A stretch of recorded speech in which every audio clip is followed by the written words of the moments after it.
Good morning class. हमने last class में देखा था न्यूलैंड्स का अष्टक का सिद्धांत और डॉबिनर का त्रिक। तो उसमें अव्यवस्थित से व्यवस्थित जो करा वो मेंडलीव की आवर्त सारणी ने करा। न्यूलैंड्स के अष्टक सिद्धांत के अस्वीकार होने के बाद भी कई वैज्ञानिकों ने ऐसे कई प्रतिरूपों की खोज जारी रखी जिससे तत्वों के गुणधर्मों का उनके परमाणु द्रव्यमान के साथ संबंध स्थापित हो सके। तत्वों के वर्गीकरण का मुख्य श्रेय रूसी रसायनिक डामित्री इवानोविच मेंडलीव को जाता है। तत्वों की आवर्त सारणी के प्रारंभिक विकास में उनका योगदान रहा। उन्होंने अपनी सारणी में तत्वों को उनके मूल गुणधर्म, परमाणु द्रव्यमान तथा रासायनिक गुणधर्मों में समानता के आधार पर व्यवस्थित किया। तो बेटा, अव्यवस्थित से व्यवस्थित करना, इसका मतलब कि जो काम डॉबेनायर और आपका जो न्यूलैंड्स थे वो नहीं कर पाए, वो मेंडलीव की आवर्त सारणी ने कर दिखाया। तो सबसे अच्छी जिनको मतलब मुख्य श्रेय, हम तत्वों के वर्गीकरण का मुख्य श्रेय किसको जाता है? मेंडलीव को जाता है। उन्होंने अपनी सारणी में किस किस बातों के आधार पर ये सारणी बनाई? तत्वों के मूल गुणधर्म, उनके परमाणु द्रव्यमान और उनके रासायनिक गुणधर्मों में समानता के आधार पर व्यवस्थित किया।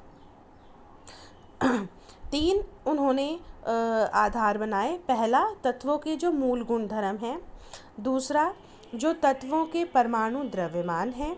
और तीसरा, उनके रासायनिक गुणधर्मों की समानता के आधार पर ये उन्होंने व्यवस्थित किया।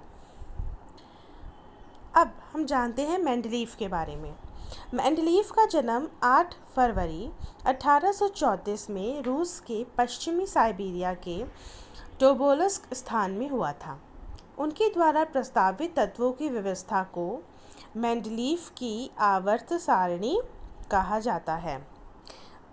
मेंडलीव की आवर्त सारणी कहा जाता है।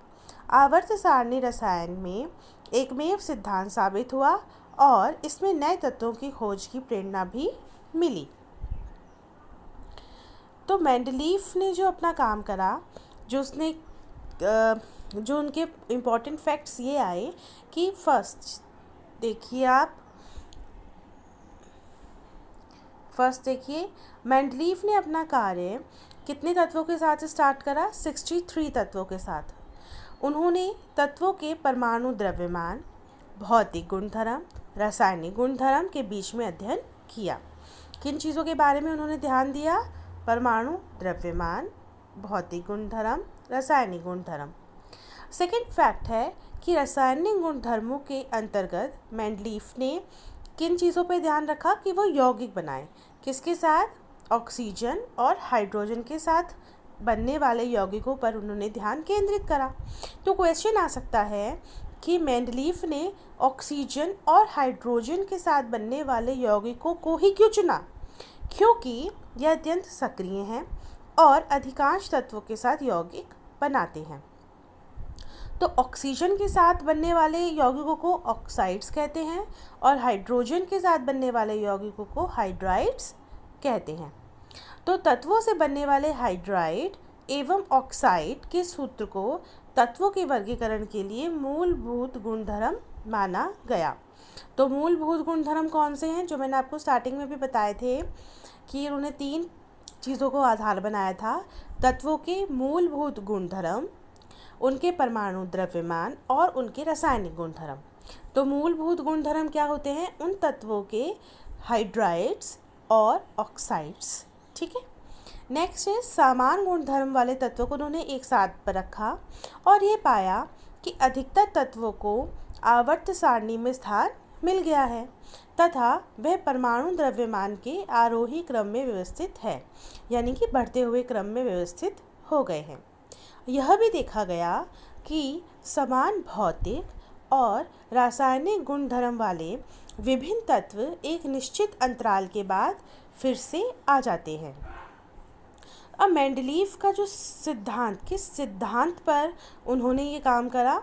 उन्होंने बताया कि तत्वों के गुणधर्म उनके परमाणु द्रव्यमान की आवर्ती फलन होते हैं। ये क्वेश्चन आ जाता है बेटा कि मेंडलीफ की आवर्त सारणी किस सिद्धांत पर कार्यरत है या किस सिद्धांत पर कार्य करती है या किस सिद्धांत पर बनाई गई?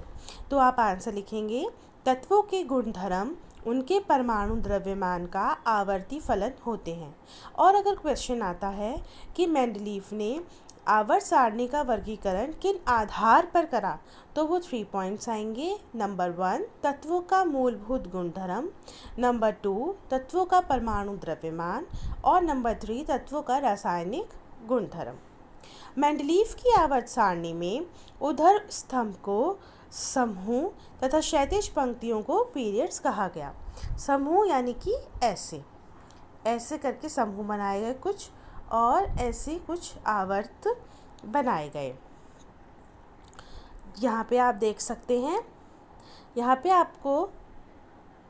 आपको दिख रहे हैं समूह, ठीक है। First, second, third, fourth, fifth, sixth, seventh, eighth, तो टोटल 8 समूह हैं। और आपके